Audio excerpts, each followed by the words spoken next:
नमस्कार Goykar. God bless you because we are ruled by mafia.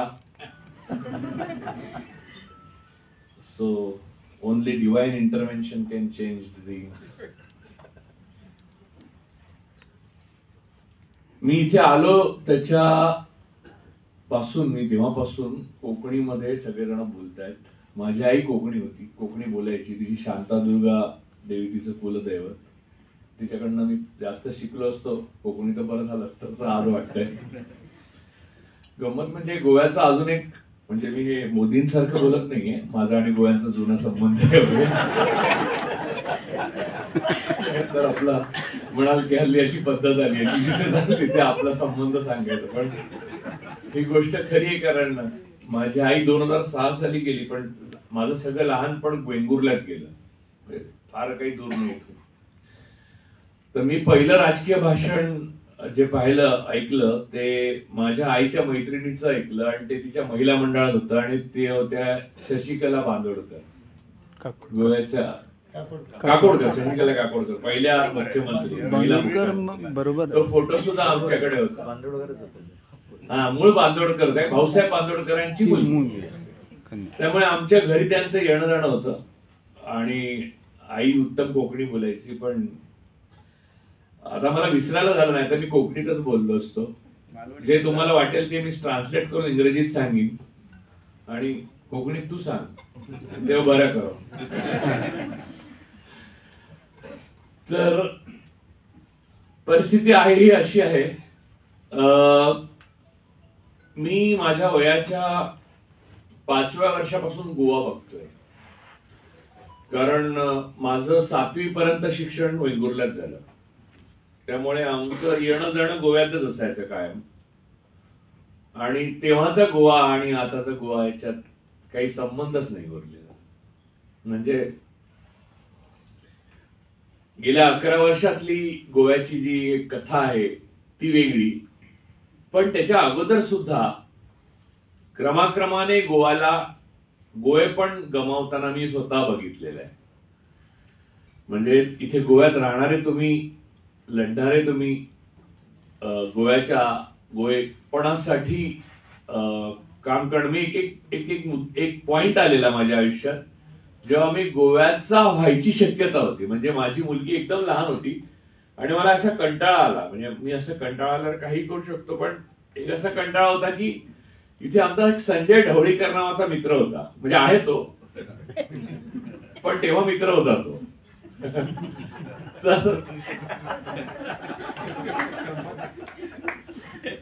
तर त्याच्याकडे मी आलो आणि म्हटलं अरे गोव्यात घर घ्यावं असं म्हणतोय. पहिल्यांदाच बँक कर्ज द्यायला तयार झाली, एवढी पत झाली आहे. तर त्याने एक घर दाखवलं होतं. तर ते घर आम्ही बघितलं. बंगला छोटासाच होता आणि परवडत होता. म्हणजे इथेच पणजीतच होता. तर तिथे खूप झाडं होती सुंदर भोवती. पण माझी मुलगी गेली आतमध्ये आणि रडायला लागली. छोटी होती, खूप रडली आणि म्हणली बाबा इकडे तिकडून साप येणार म्हणली आपल्या घरात या. तेव्हा मला असं वाटतं की दृष्टांत जो म्हणतात म्हणजे माझी आई फार म्हणायची. म्हणजे शांतादुर्गेला यायचे किंवा मंगेशीला यायचे तेव्हा दृष्टांत आणि अशा गोष्टी आमच्या घरात व्हायच्या. मी स्वतः अज्ञेयवादी आहे, माझा अशा गोष्टीवर विश्वास नाही. पण त्या दिवशी मला 2 गोष्टी कळल्या म्हणजे आज कळतात. एक म्हणजे गोव्यात साप यायचे होते आणि झाडं नाहीशी व्हायची होती. आणि झाडं नाहीशी व्हायची होती त्यामुळे मी यायचं राहिलं. नाहीतर आज मी गोयकर म्हणून मला तुम्ही बोलवलंच नसतं कारण इथलाच आहे रे, कायम बोलत असतो. आता गावकरी संपादक आहेत किंवा ते शंकरजी, त्याने त्या दिवशी रस्त्यावर आंदोलन केलं. माझ्यापेक्षा धाडशी आहे ते लोक. पण ते आपल्या इथलेच असल्यामुळे कोकणात पण अशीच परिस्थिती आहे. कोकणातला धाडसी माणसाला मान नाही. तो मुंबईला गेला की त्याला मान मिळतो. भारतरत्न सगळी कोकणाला मिळालेली आहे खरं महाराष्ट्रातली. पण ते सगळे मुंबईला गेल्यावर मिळालेली आहे. किंवा पुण्याला, महर्षी कर्वे असो, डॉक्टर बाबासाहेब आंबेडकर असो, कोणी घ्या, म्हणजे काणे असो, तर हे वैशिष्ट्य राहिलेलं आहे. हे मी अशासाठी सांगितलं गोव्याच्या संदर्भात, कारण इन स्पाइट ऑफ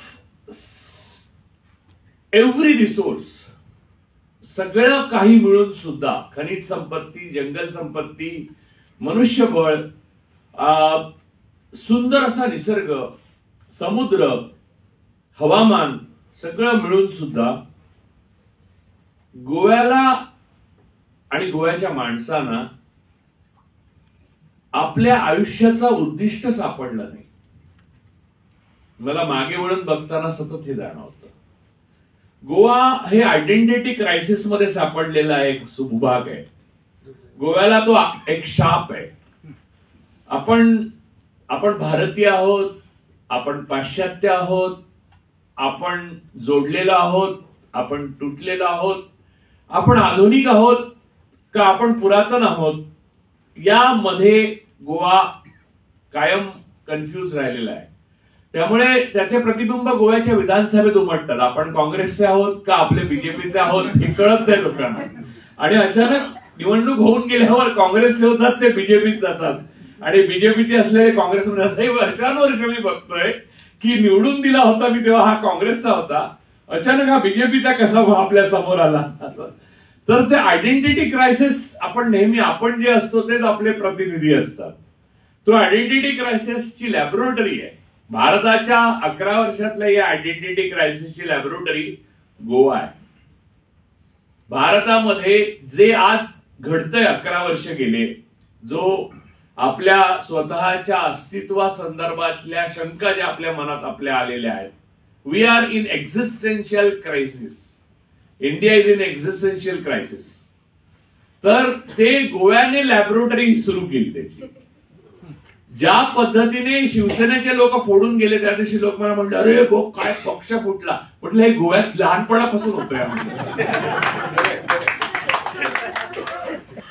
गोव्यात शिवसेना काय काँग्रेस पण फुटते म्हटलं, आणि अगदी अशीच फुटते. मला 2च चर्चिल माहिती आहे, एक विन्स्टन चर्चिल आणि दुसरे आलेमाऊ चर्चिल. ते इतक्या पक्षात जाऊन आले होते, त्यांच्याविषयी मला कौतुकच वाटायचं. मला असं वाटायचं, आणि कित्येक वर्ष माझा असा समज होता की त्यांचं कुठचं तरी चरित्र मला मिळेल आणि वाचू शकेन मी, कारण एवढ्या थरारक आयुष्य जगलेल्या माणसाचं चरित्र वाचलं पाहिजे आपण. तर गोवा अशा परिपूर्ण माणसाने भरलेला आहे.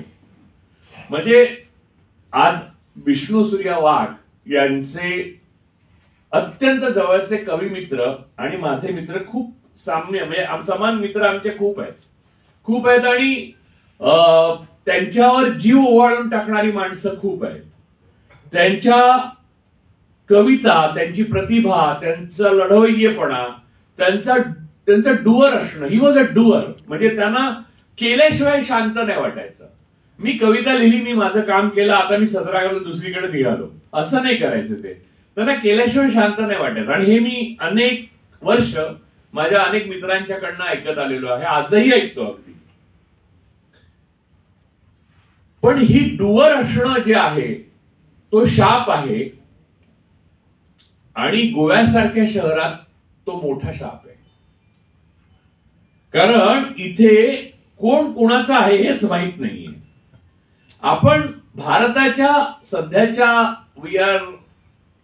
We are facing a deadliest crisis ever since independence. म्हणजे आपण स्वातंत्र्योत्तर काळातला सर्वात भयानक असा क्रायसिस आता फेस करतोय. पण हा क्रायसिस, हा जो संघर्ष आहे, तो गोव्याला जाणवला नाही स्वतःमध्ये असलेला. याचं कारण भारतामध्ये तो नव्हता, नाहीतर तो आत्ता जाणवतोय आपल्याला. समजून घ्या तुम्ही की बीजेपी एवढीच धोकादायक होती, पण ती गोव्यात वाटत नव्हती कारण भारतात नव्हती. सनातनचं ऑफिस जे आहे, जे टेररिस्ट ऑर्गनायझेशनचं हब आहे, भारतातल्या हिंदू टेररिझमचं केंद्र जे आहे ते गोव्यात आहे, सनातनचं ऑफिस. आणि याबाबत तुमच्या मनात खळबळ दुमत असण्याचं काही कारण नाही. आणि भिवून काही लोक आले नाही किंवा आयडेंटिफाय होऊ म्हणून आले नाही, तर आपण जन्मालाच आलो तेव्हा आयडेंटिफाय झालो आणि त्यानंतर आधारला पॅन कार्ड, पॅन कार्डला वोटर कार्ड, वोटर कार्डला बँकेचं कार्ड, कार्डाला कार्ड, पोस्ट कार्ड, आंतरदेशीय कार्ड, सगळी कार्डच जोडतोय आपण. त्यामुळे आता आयडेंटिफाय होण्यासारखं राहिलंय काय म्हणजे. तर या सनातन संस्थेवर बंदी आणावी यासाठी 2004 ते 2014 फाईल मागून फाईल महाराष्ट्रातनं दिल्लीला आणि दिल्लीतून महाराष्ट्राला गृहमंत्र्यांकडे जात येत राहिल्या, पण त्याच्यावर अखेरपर्यंत बंदी आली नाही. मला आताच कोणीतरी सांगितलं की त्यावर आता सरकारी शिक्कामोर्तब झालेला आहे की आता तर तिथे मुख्यमंत्री वगैरे जातात. माझं एवढंच म्हणणं आहे की माफियांनी आपापसात काही चलन काढलं म्हणून ते अधिकृत होत नाही.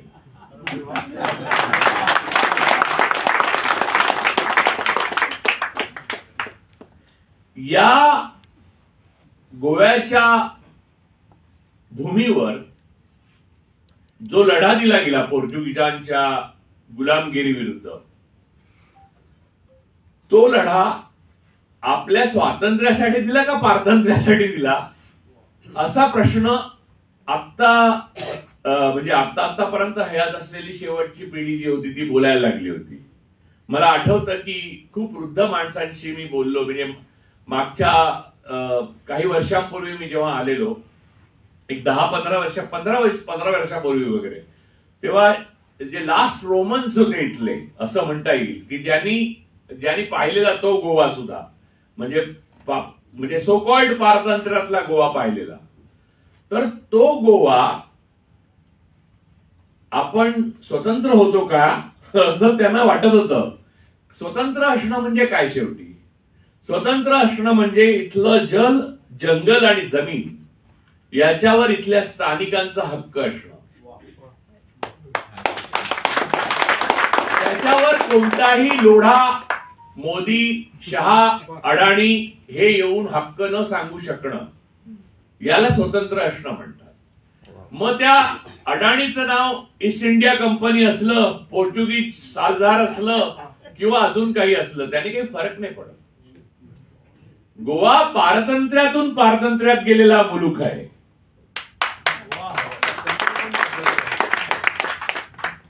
आमचं ते काय राहिलं म्हणजे, निदान पोर्तुगीज होते तेव्हा शिल्पकला, सौंदर्यशास्त्र, खाद्य संस्कृती, एक वेगळ्या प्रकारचं म्युझिकचं कल्चर, चित्रकला, या गोष्टी त्यांनी इथे आणल्या, रुजवल्या आणि त्या भारतीय केल्या.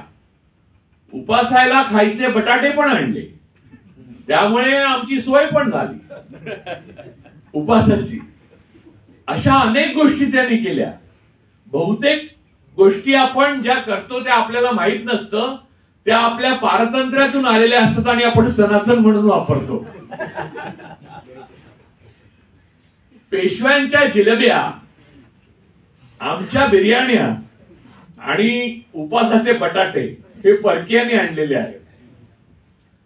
त्यामुळे परकीयांनी आपल्याला दिलं ते काय आणि आपल्या बरोबर ते घेऊन गेले ते काय, याची जर तुलना केली तर गोळा बेरीज आज आपण जास्तच पारतंत्र्यात खितपत पडलेले दिसतो. म्हणजे माणसं पारतंत्र्यात खितपत पडतात, गोवा स्वातंत्र्यात खितपत पडलेला आहे. आणि विष्णू सूर्या वाघांसारख्या माणसं जेव्हा कवी पण असतात आणि कार्यकर्ते पण असतात, लढाऊ माणूस पण असतात आणि त्याच वेळात त्यांना वेदनेचा डंख पण होत असतो, या माणसांना मला नेहमी असं वाटतं की त्यांच्यासारख्या लढाऊ या माणसाला खूप आयुष्य लाभायला पाहिजे होतं. पण कधी कधी आपल्या जगतानाच्या रोजच्या त्रासाला बघता मला असं वाटतं की त्यांना मिळालेलं आयुष्य हे एक प्रकारचं वरदान पण आहे. आजचा गोवा का त्यांना पाहावला असता, किंवा आजचा त्यांचाच पक्ष, म्हणजे त्यांचा पक्ष नाही, गोव्यात कोणता पक्ष नाही, पण जो काही त्यांनी लावला होता नावापुढे तो पक्ष जर त्यांनी बघितला असता तर हा पक्ष उडला तर बरं असं त्यांना वाटलं असतं. तर या प्रकारची परिस्थिती या भूमीमध्ये झालेली आहे. फार थोड्या लोकांना परदेशात सुद्धा, भारतात सुद्धा माहित नाही की सनातन सारखी टेररिस्ट ऑर्गनायझेशन गोव्यामध्ये आहे आणि ते मला वाटतं काहीतरी एक थीम पार्क तयार करतायत सनातन, ज्याच्यामध्ये हा म्हणजे काळी आकृती वगैरे या प्रकारच्या गोष्टी त्याच्यामध्ये तुम्हाला जिवंत बघायला मिळतील. आता काळी आकृती बघायला सनातनची काय गरज आहे? आपण दिल्लीला पण जाऊ शकतो. आणि भारतीय जनता पक्षाचे इथले जे सर्व आमदार आहेत त्यांचं जर संमेलन भरवलं तर काळी आकृतीच आकृती असं पाहायला मिळू शकतं. राष्ट्रीय स्वयंसेवक संघ, बजरंग दल, विश्व हिंदू परिषद, सनातन यांनी जे 11 वर्षामध्ये मानवतेच्या विरुद्ध भारतीय माणसाची जल, जंगल, जमीन, आदिवासी, मुस्लिम आणि वंचित असे लोक आहेत त्यांच्या विरुद्ध दमनकारी असं एकतर्फी युद्ध पुकारलेलं आहे. याला टेररिझम म्हणायचं नाही तर काय म्हणायचं? आणि या टेररिझम म्हणण्यासाठी आपण जर उभे राहिलो आणि बोललो आणि आपण आयडेंटिफाय झालो तर आपण इतिहासात बरोबर बाजूला आयडेंटिफाय झालो म्हणून आनंदित व्हायचं का आपण चुकीच्या बाजूला नव्हतो म्हणून दुःखी व्हायचं? हा खरा मुद्दा आहे. हे बघा, शेवटी लपून लपून लोढाकडनं पैसे घेणारे आणि कॅसिनो मधनं पैसे काढणारे लोक जे आहेत ते सुद्धा तिथेच येणार आहेत जाळायला किंवा पुरायला जिथे आपण सगळे जाणार आहोत. आणि जेव्हा गोव्यातलं शेवटचं झाड तोडलं जाईल ना तेव्हा लोकांना कळेल की कॅसिनो, रुपये, दारू आणि कागद खाऊन जगता येत नाही.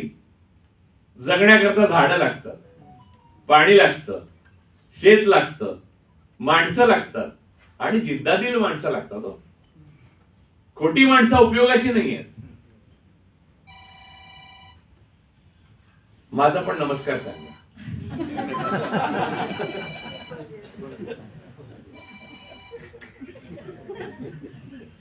नाही चालेल. ते मी मध्ये एक इंटरव्ह्यू दिला होता त्याच्यामध्ये असं हे झालं की मला एक मुलगा वर्गामध्ये खूप मारत असे आणि मी फार दुर्बल होतो, म्हणजे जसे आपण आज आहोत तसे. आणि मारणारा मुलगा तुमच्या लक्षात आलाच असेल कोण आहे.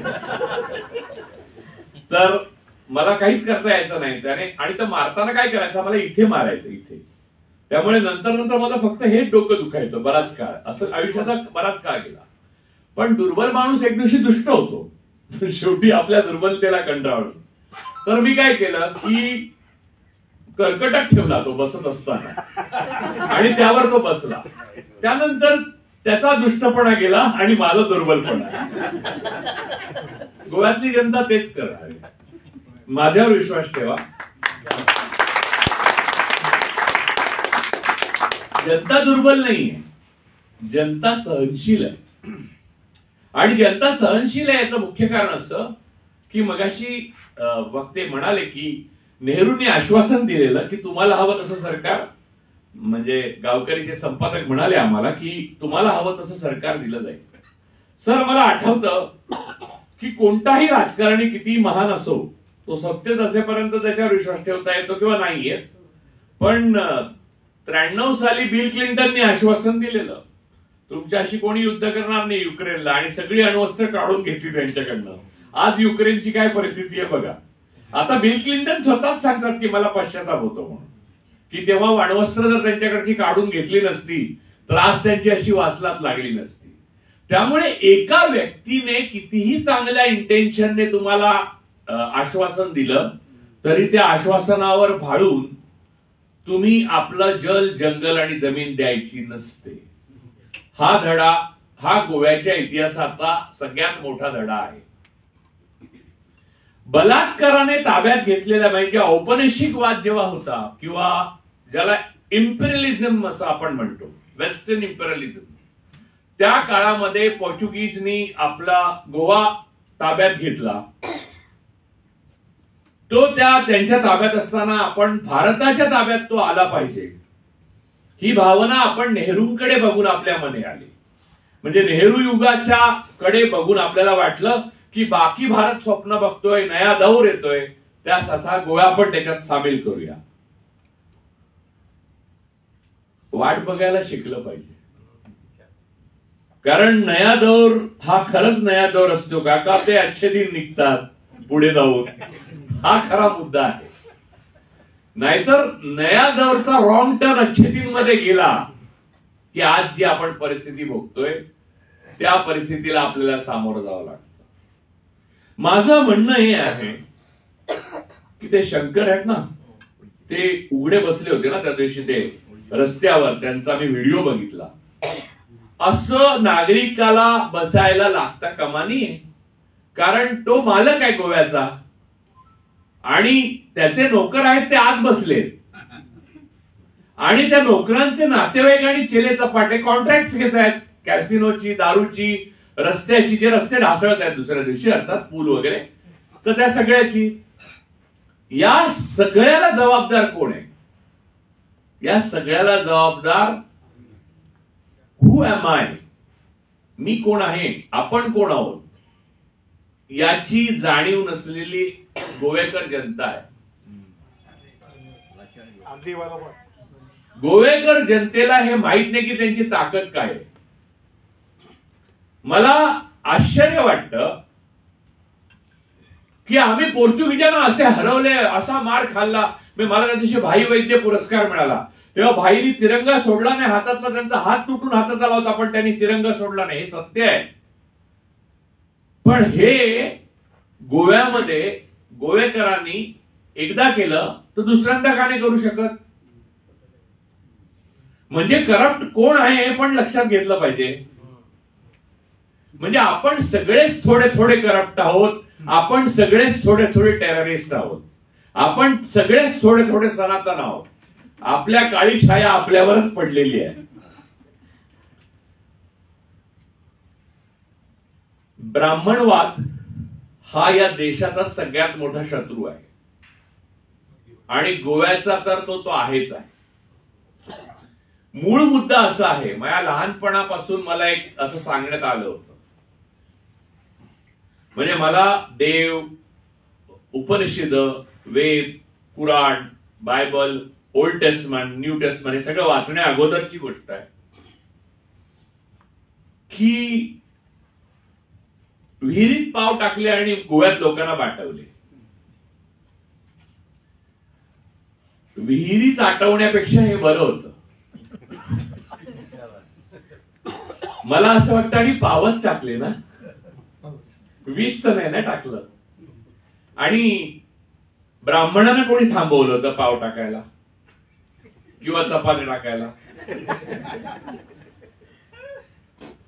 म्हणजे दुसऱ्याने पाव देऊ नये तुम्हाला, हा खरा मुद्दा आहे.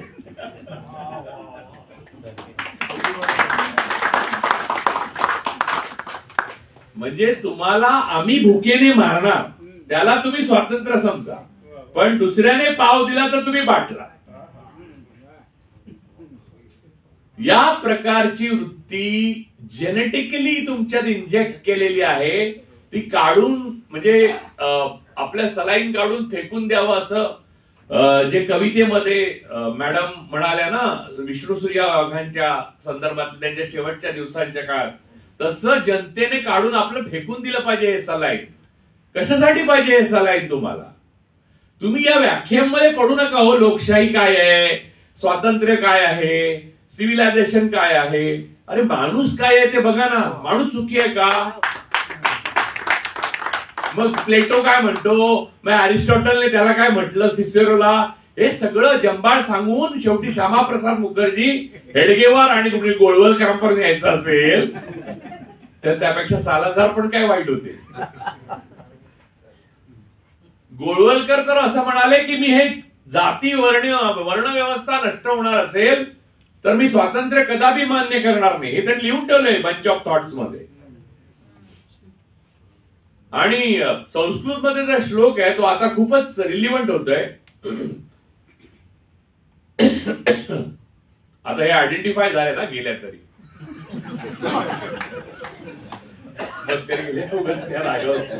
सॉरी, नाही तर बाहेर जाऊन तक्रार करतील.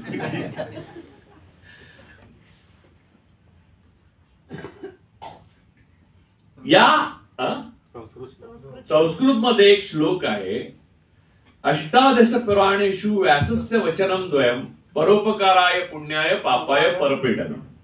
आकाशात पतितम तोयम यथा गच्छति सागरम सर्व देव नमस्कारा केशवम प्रति गच्छति. आता हे पप्पू आठवलेंचे श्लोक नाहीये, हे व्यासांचा श्लोक आहे. हा, तर व्यास असं म्हणाले की 18 पुराणांमध्ये हेच म्हटलेलं आहे की दुसऱ्यावर परोपकार केला हे पुण्य आहे आणि दुसऱ्याचा पीडा दिली तर पाप आहे. एवढं साधं आहे. कोणत्याही देवाला नमस्कार करा, म्हणजे देव एकच आहे, 10 देव नाहीये जगात. कोणी कुठचाही माना एकच देव आहे, म्हणजे या विश्वाला दुसरा देव नाही. सर्व देव नमस्कार केशवम प्रति गच्छति. त्या केशवचा अर्थ गोव्याने हल्ली केशव बळीराम हेडगेवर असा लावलाय. सर्व देव नमस्कारा केशवम प्रति गच्छति. जो येतो तो बीजेपीत जातो आणि मग संघाच्या मुख्य कार्यालयात तिकडे छडी घेतलेला एक गोळवर आपल्याचा भेडगेवरांचा फोटो आहे. ते केशव नावाने होते, म्हणजे व्यासांना काही माहित नव्हतं त्यांच्याबद्दल. तर मूळ मुद्दा हा आहे की इतकं साधं सोपं सरळ व्यास, महर्षी व्यास यांनी लिहून ठेवलेलं आहे. साधं आहे, दुसऱ्याला पीडा देऊ नका, जी तुम्हाला रोज देतात. इथे रोज कुठच्याही नागरिकाला मला सांगा तुमचा, अच्छा मला वाटतं चिठ्ठ्या आल्या की काय, आता उतरा बस हा, बाहेर आलेत पोलीस म्हणजे हा ठीक आहे हरकत नाही. तर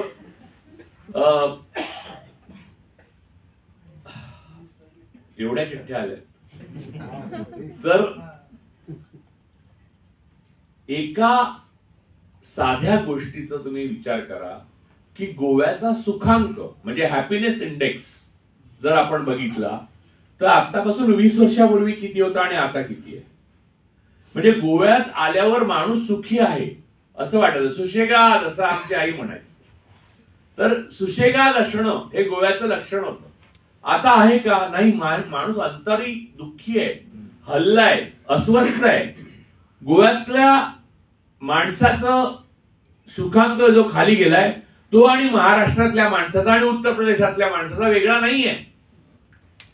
यामध्येच तुम्हाला साधी गोष्ट समजू शकते की जेव्हा तुम्ही तुमचा सुखांक हरवलाय म्हणजे हॅपीनेस इंडेक्स मध्ये गोवा खाली गेलाय, त्या अर्थी तुम्ही तुम्हाला हवं तसं स्वातंत्र्य उपभोगत नाही आहात.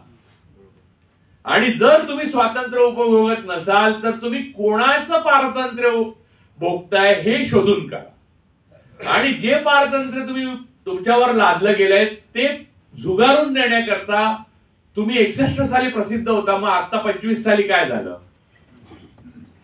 हा खरा माझा प्रश्न आहे. माझं राजकारणी माणसांची वाकडं असण्याचं काही कारणच नाहीये, त्यांच्याशी माझं वैरच आहे.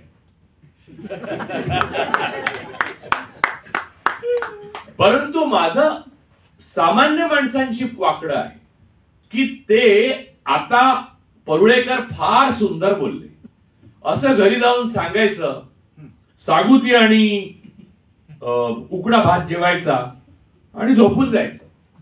उद्यापासून परत तेच ते. हे जे आहे हे चक्र जोपर्यंत तुटत नाही, हे बघा तुमच्या कम्फर्ट झोन मधून तुम्ही बाहेर येत नाही तोपर्यंत तुमचा खरा सुखांक तुम्हाला प्राप्त होणार नाही. तुम्ही जेवढे अनकम्फर्टेबल आहात हे स्वतःला जाणीव करून, काय होतं माणूस स्वतःला सतत ही जाणीव करू देतो की आपण बरे आहे, आज ठीक ठीक चाललंय, ठीक आहे, म्हणजे आपल्यापर्यंत आलेलं नाहीये. आता काय हे परुळेकर बोलले ना, त्यांना काही तेच करतील नंतर. हा, आपल्यापर्यंत नाही. मी नाही बोललो, हा मी नव्हतो, मी फक्त बघायला आलेलो, माझं काय, मला काय, मी तिकडे मागे बसलेलो, मागे मला बघितलं पण नाही कोण. हा, तर मग मला काय नाही. हा, तर हे जे आहे ना हे तोडा बरं. परुळेकरांना नाही स्वातंत्र्य मिळणार, स्वातंत्र्य मिळणार तेव्हा सगळ्यांना मिळणार. आणि नाही मिळालं तर कोणालाच नाही मिळणार. आणि माझ्या दरवाजावर आले तरी तुमच्याकडे पाठवणार सगळ्या. आता तुम्ही या टोळीचे सगळे घटक झालात. आता हा कल्ट आहे. आता कल्ट मध्ये आतमध्ये येण्याचा मार्ग आहे. दरवाजा बंद केला तर मूळ मुद्दा हा आहे. यातला विनोदाचा भाग सोडून द्या तुम्ही, पण लक्षात घ्या की माझ्या बरोबर उभं असण्याने तुम्हाला वीरप्पन बरोबर उभं असल्यासारखं वाटतंय का? तर तुम्ही अयोग्य जागी आलेले आहात, अयोग्य भाषणाला आलेले आहात. माझ्या बरोबर उभे असल्याने तुम्ही गोव्यातल्या वीरप्पनांच्या विरोधात उभे आहात असं वाटतं का? तर तुम्ही योग्य जागी आलेले आहात. गोव्याची नैसर्गिक संपत्ती, गोव्याचं सौंदर्य, गोव्याचं सुख, गोव्याचा आनंद, गोव्याची मंदिरं, गोव्याची चर्चेस, गोव्याचं प्राचीन वैभव जे पोर्तुगीजांनी आणलं, आपल्या लोकांनी आणलं, ऐतिहासिक आहे. फोंड्यापासून पणजीपासून गोव्याच्या सर्व भागात पसरलेलं आहे. हे सगळं वैभव जे आहे ते वैभव लुटणारे आजचे वीरप्पनच आहे. गोव्याचे वीरप्पन असंच हेडिंग त्यांना उद्यापासून दिलं पाहिजे अशी मी गावकरीच्या संपादकांना विनंती करतो. फार तर मिशी नसलेले वीरप्पन असं द्या.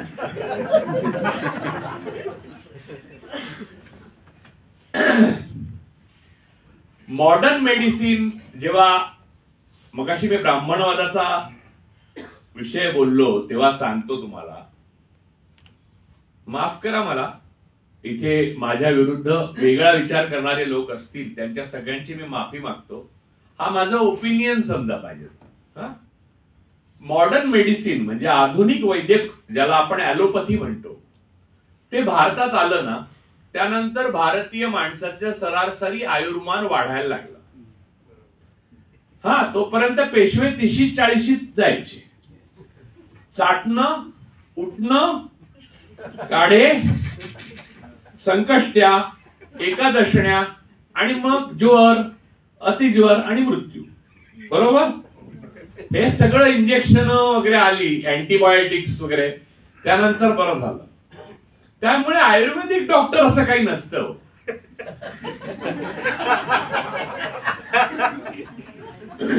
एकतर डॉक्टर असतो किंवा आयुर्वेदिक असतो.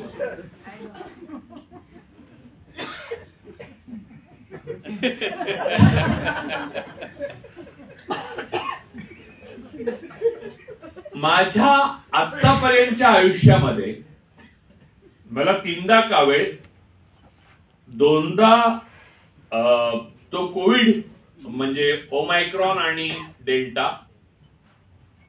एकदा टायफॉइड, एकदा मलेरिया झालेला आहे आणि एकदा कांजिण्या झालेल्या आहेत.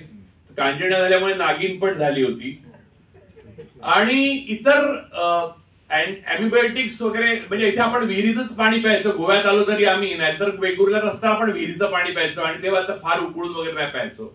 आणि तेव्हाचे डॉक्टर पण म्हणजे मॉडर्न मेडिसिन सुद्धा कसं काचेची इंजेक्शन अशी उकळून वगैरे अशी द्यायचे की ते इंजेक्शन नको म्हणून बरा झालोय असं सांगायचं मुलं.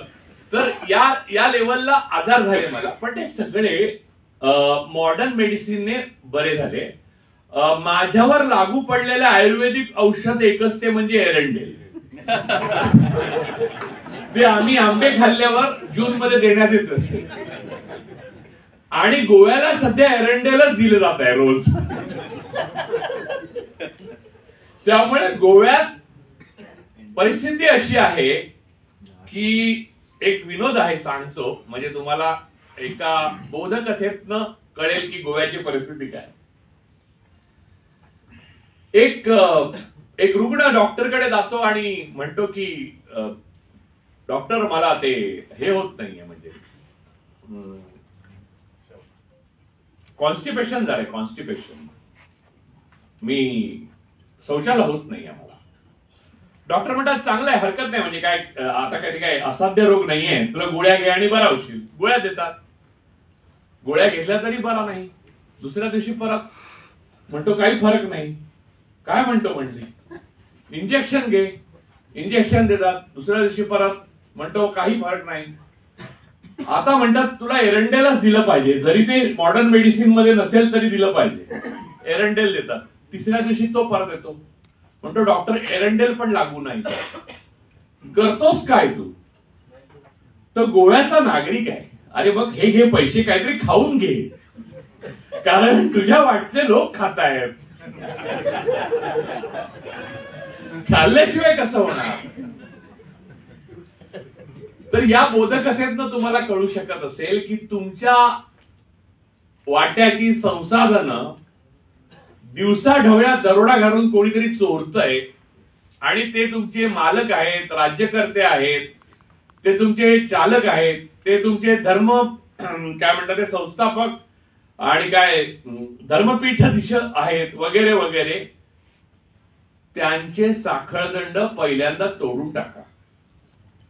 हे भ्रामक ज्या कल्पना आहेत त्या पेशव्यांना दिल्या गेलेल्या चाटणा एवढ्याच भयानक आहेत. पेशव्या अत्यंत आपल्या राजवैद्यांकडनं श्रद्धेने चाटण खायचे, तेवढ्याच श्रद्धेने गोवेकर टॅक्स भरतोय. त्या चाटणाचा काहीही उपयोग नाही. राजयक्ष्म्याकडे जाणारच शेवटी ते सगळं प्रकरण. शेवटी पेशव्यांना व्हायचा टीबी, आणि ते गेले माधवराव पेशवे. त्यांना काय काय केलं म्हणजे कोणत्या कोणत्या प्रकारची औषध दिली त्याची वर्णन पण आहेत, अनेक बखरीमध्ये आणि अनेक पुस्तकांमध्ये वर्णन आहे. तर ही सगळी वर्णन, इव्हन पागरकरांसारखे थोर समाज सुधारक 30-40 गेले, टिळकांना मधुमेह होता 60 गेले. हे सगळं मॉडर्न मेडिसिन आणि वेगवेगळ्या प्रकारचे संशोधन आली, आपलं आयुर्मान वाढलं. लोक 75 रिटायर होणार नाही या भीतीने 80 झालेले लोक घाबरलेत. आणि उगाच सांगतात की 75ची साल पडली की खाली. अरे 75 बघितली असा मनुष्य पूर्वी म्हणजे दुर्मिळ होता. आपलं हे करायचं त्याचं सहस्रचंद्र काय ते दर्शन, सहस्रचंद्र दर्शन वगैरे करायचे, मोठा समारंभ होत असे. आणि हल्ली 75 बघणार म्हटल्यावर शाळ टाकायला तयार आहेत लोक, पण उतरायला तयार नाही माणूस. हे सगळं मॉडर्न मेडिसिनचं कमाल आहे, आयुर्वेदाची नाही, लक्षात ठेवा. त्यामुळे आपल्या मनात बऱ्याच कल्पना, अंधश्रद्धा, आपल्या संस्कृतीविषयी भ्रम, आपल्याला बाटवण्यात आल्याविषयीचा भ्रम, आपल्या संस्कृतीला नष्ट केल्याचा भ्रम, असे अनेक भ्रम आहेत. आणि ते आयडेंटिटी क्रायसिस मध्ये येतात. त्या आयडेंटिटी क्रायसिसची गोवा झुंजतो आहे. मी माझ्या बालपणापासून सातत्याने बघत आलेलो आहे, गोवा आयडेंटिटी क्रायसिसशी झुंजतोय. मी 11 वर्षात भारताला झुंजताना बघितलं. त्याच्या अगोदर भारत नव्हता, महाराष्ट्र नव्हता आयडेंटिटी क्रायसिस मध्ये. महाराष्ट्र पूर्ण आता आयडेंटिटी क्रायसिसच्या तळाला गेलाय. म्हणजे महाराष्ट्राबद्दल मी गोव्यात येऊन काही बोलूच नाही अशी परिस्थिती आहे. म्हणजे तुम्ही कोण बोलायला लागून गेले असं तुम्ही विचारलं तरी लगेच खाली बसेल. तुम्हाला काय अधिकार आहे? म्हणजे खरंच नाहीये अधिकार मला काही. तुमच्या राज्यात काय बदललंय तुम्ही? नाही बदललं मी काही. तर बरोबर आहे तुमचं सगळं म्हणणं, पण मी तुमच्या राज्यात येऊन का सांगतोय? कारण जेव्हा जेव्हा मी हिंदू धर्मात सुधारणा व्हायला पाहिजे असं म्हणतो, तर त्या मुसलमानांना सांगा असं मला सांगतात. त्यामुळे मी काय ठरवलं की आपल्या शेजारच्या राज्यात जाऊन सांगायचं. आता आपल्या राज्यात जमत नाही ना.